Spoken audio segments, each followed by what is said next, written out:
Assalamualaikum warahmatullahi wabarakatuh. Selamat pagi Pak, selamat pagi juga bagi teman-teman. Jadi teman-teman, sebelum saya memulai presentasi saya akan memperkenalkan dulu. Nama saya Zainuddin, Prodi PMK. Jadi teman-teman, pada kesempatan ini saya akan membahas tentang sikap keterbukaan dan keadilan.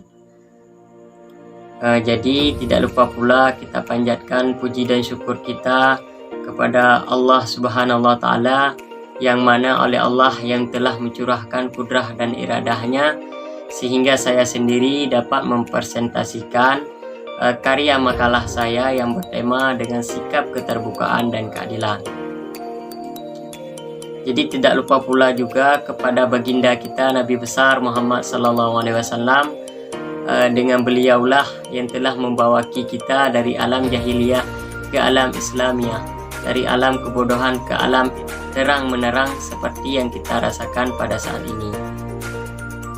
Jadi teman-teman, tujuan buat kita mendengar presentasi karya makalah saya yang bertema dengan sikap keterbukaan dan keadilan, jadi kita bisa menambah wawasan atau ilmu kita tentang apa itu sikap keterbukaan dan keadilan, dan mengetahui ciri-ciri sikap keterbukaan dan keadilan, serta mengetahui upaya meningkatkan sikap keterbukaan dan keadilan.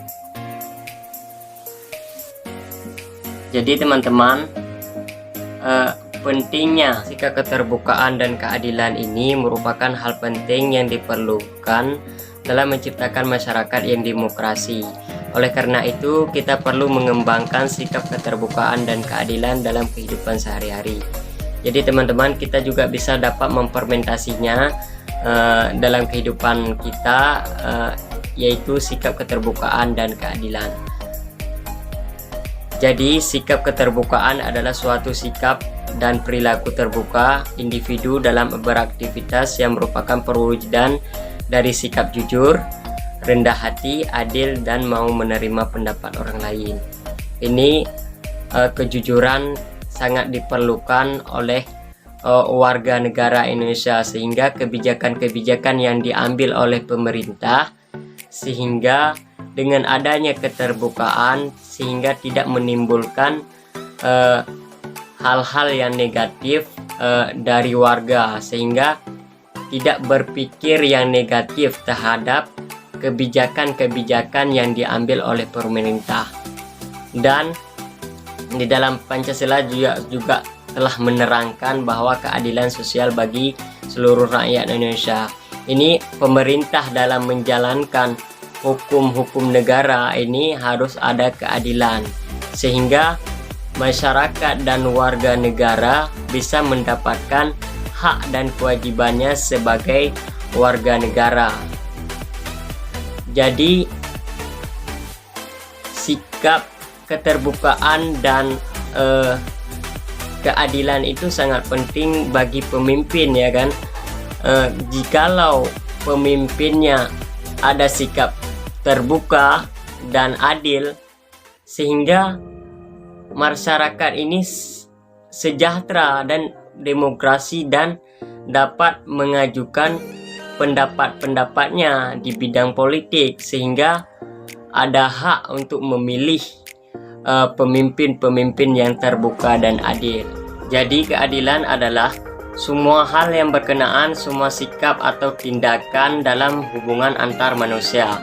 Dalam istilah bahasa Arab, keadilan artinya adil, yang berarti tidak berat sebelah dan tidak memihak kepada yang salah dan berpihak kepada yang benar, serta tidak mementingkan kepribadian sendiri. Pemimpin-pemimpin yang memiliki sikap keadilan adalah pemimpin yang dicintai oleh Allah Subhanahu wa Ta'ala, sebagaimana firman Allah di dalam Al-Quran surah Al-Hujurat ayat 9. Bismillahirrahmanirrahim. Wa aqsitu innallaha yuhibbul muqsitin. yang artinya sesungguhnya Allah sangat mencintai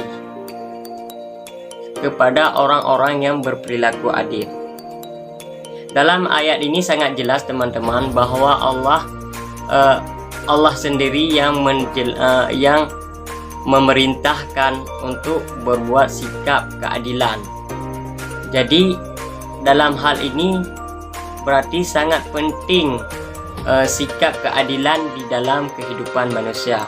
Landasan untuk memperjuangkan keadilan dalam pembukaan Undang-Undang Dasar 1945 dikatakan bahwa penciptaan keadilan sosial merupakan salah satu tugas utama Republik Indonesia.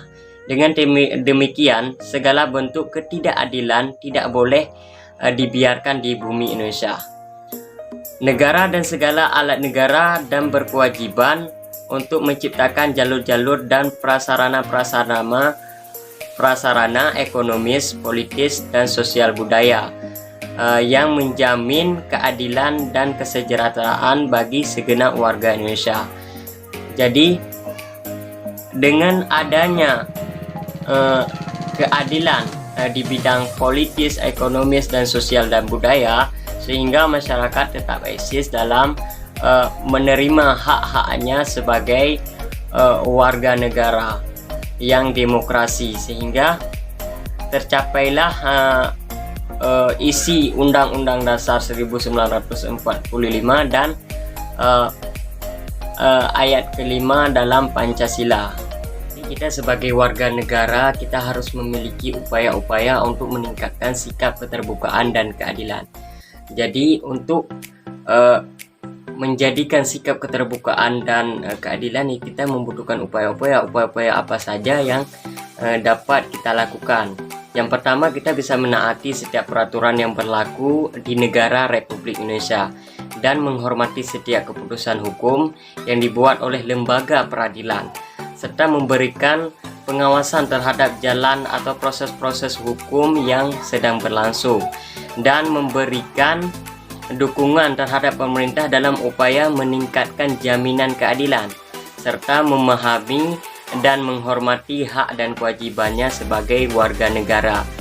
Jadi dengan adanya upaya-upaya yang dapat kita lakukan, sehingga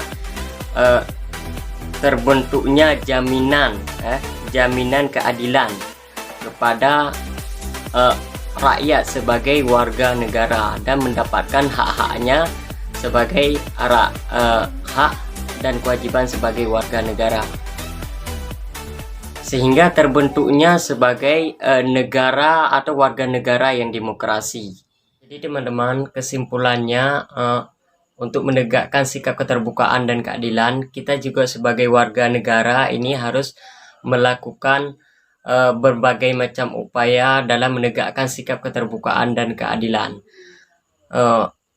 Terlebih lagi kepada pemerintah yang menjalankan tugas negara atau yang menjalankan kewajiban negara, ini mereka harus mempunyai sikap keterbukaan dan keadilan.